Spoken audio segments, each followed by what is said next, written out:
कक्षा 9 सामाजिक विज्ञान अर्थशास्त्र। पाठ का नाम वस्तुओं का उत्पादन और वितरण। एक छोटी सी कक्षा में जहां चारों ओर किताबों और चार्ट का ढेर लगा था, जैनब अपनी गुरु कबीर जी के पास बैठी थी।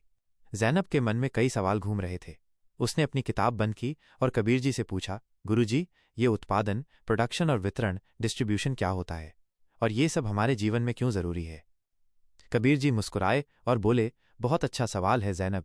चलो, मैं तुम्हें इसे एक कहानी की तरह समझाता हूं। मान लो हमें एक मजेदार खिलौना बनाना है, जैसे एक छोटी लकड़ी की गुड़िया। जैनब की आंखें चमक उठीं। हाँ गुरुजी, गुड़िया। कबीर जी ने आगे कहा, देखो, किसी भी चीज को बनाने के लिए कुछ चीजों की जरूरत होती है, जिन्हें हम उत्पादन के कारक, फैक्टर्स ऑफ प्रोडक्शन कहते हैं।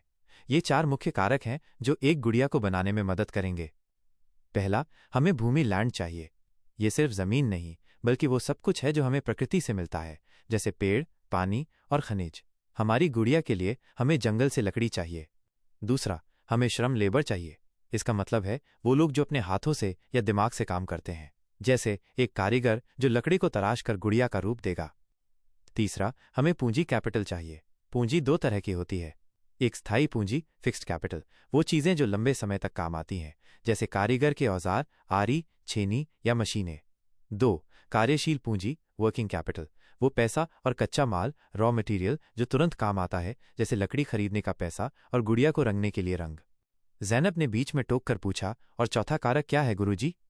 कबीर जी ने बताया, चौथा और सबसे जरूरी कारक है उद्यम, एंटरप्राइज या मानव पूंजी, ह्यूमन कैपिटल। यह वो व्यक्ति होता है जो इन तीनों कारकों माइनस भूमि, श्रम और पूंजी माइनस को एक साथ लाता है। यह व्यक्ति जोखिम, रिस्क उठाता है और तय करता है कि क्या बनाना है, कैसे बनाना है और कहां बेचना है। हमारी गुड़िया की कहानी में ये उद्यमी एंटरप्रेन्योर ही सोचेगा कि गुड़िया कितनी बनानी है और कैसे उन्हें बाजार तक पहुंचाना है। कबीर जी ने आगे समझाया, जब ये चारों कारक मिल जाते हैं तो उत्पादन, प्रोडक्शन की प्रक्रिया पूरी होती है, गुड़िया बन जाती है। तो फिर वितरण, डिस्ट्रीब्यूशन क्या है? जैनब ने उत्सुकता से पूछा। कबीर जी ने जवाब दिया, उत्पादन के बाद गुड़िया सिर्फ बनाने वाले के पास नहीं रहेगी, इसे दुकानदारों तक पहुंचाना होगा ताकि लोग उसे खरीद सकें। इस प्रक्रिया को ही वितरण, डिस्ट्रीब्यूशन कहते हैं। इसका मतलब है गुड़िया को ट्रक या गाड़ी से बाजार या दुकानों तक भेजना, ताकि हम जैसे बच्चे उसे खरीद सकें। वितरण की प्रक्रिया में कई लोग शामिल होते हैं, जैसे ट्रांसपोर्टर, सामान ढोने वाले, थोक व्यापारी जो बड़ी मात्रा में सामान खरीदते हैं, और खुदरा व्यापारी जो छोटी मात्रा में सामान बेचते हैं। इन सभी के काम से ही गुड़िया हम तक पहुंचती है। जैनब ने गहरी सांस ली और बोली, तो गुरुजी, उत्पादन का मतलब है बनाना और वितरण का मतलब है पहुंचाना, ताकि सभी को वो चीज मिल सके। बिल्कुल सही। कबीर जी ने जैनब की पीठ थपथपाई। यही कारण है कि हमारे समाज में कोई भी चीज, चाहे वो कपड़े हों, खिलौने हों या खाना, इन 2 प्रक्रियाओं से होकर ही हम तक पहुंचता है। यह सब आपस में जुड़ा हुआ है और इसी तरह हमारी अर्थव्यवस्था, इकोनॉमी चलती है। जैनब ने मुस्कुराते हुए कहा, आज मुझे ये सब बहुत अच्छे से समझ आ गया गुरुजी।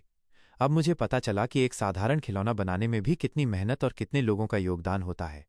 कबीर जी बोले, हाँ, और ये ज्ञान सिर्फ किताबों तक सीमित नहीं है जैनब।